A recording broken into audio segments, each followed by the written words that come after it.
Surat crime બ્રાન્ચે એક પ્રશંસનીય કામગીરી કરીને આંતરરાજ્ય સ્તરે કરોડો રૂપિયાની છેતરપિંડી આચરનાર એક સાયબર ગુનેગારને ઝડપી પાડ્યો છે. મળતી માહિતી મુજબ આરોપી જિગ્નેશ ઉર્ફે જીગાએ કર્ણાટકના કોલાર વિસ્તારમાં રહેતા એક 90 વર્ષના વૃદ્ધાને ઓનલાઈન માધ્યમથી ટાર્ગેટ કર્યા હતા. તેણે કોમ્પ્યુટર અને વિડીયો કોલિંગ એપ્લિકેશન દ્વારા વૃદ્ધાનો સંપર્ક કરીને પોતે દેશની સર્વોચ્ચ તપાસ સંસ્થા CBI અને દિલ્હી પોલીસના ઉચ્ચ અધિકારી હોવાની ઓળખ આપી હતી. આરોપીએ વૃદ્ધા પર કોઈ ગંભીર ગુનામાં સામેલ હોવાનો ખોટો આરોપ લગાવી ધરપકડની બીક બતાવીને તેમને કલાકો સુધી કેમેરા સામે ડિજિટલ એરેસ્ટ એટલે કે નજર કેદ રાખ્યા હતા. ત્યારબાદ કેસ રફાદફા કરવાના નામે કટોકટી ઊભી કરીને વૃદ્ધા પાસેથી કટકે કુલ રૂપિયા 1.34 કરોડ પડાવી લીધા હતા.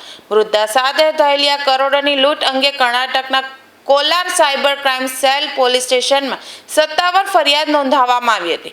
ટેકનિકલ સર્વેલન્સ અને બેંક એકાઉન્ટના લોકેશન ટ્રેસ કરતા કૌભાંડના તાર સુરત સાથે જોડાયેલા હોવાનું સામે આવ્યું હતું. જેને પગલે સુરત ક્રાઇમ બ્રાન્ચે તાત્કાલિક અલગ ટીમો બનાવીને વોચ ગોઠવી આરોપી જિગ્નેશ વગાડિયાને દબોચી લીધો હતો. હાલમાં સુરત પોલીસે આરોપીની અટકાયત કરીને આગળની પૂછપરછ હાથ ધરી છે.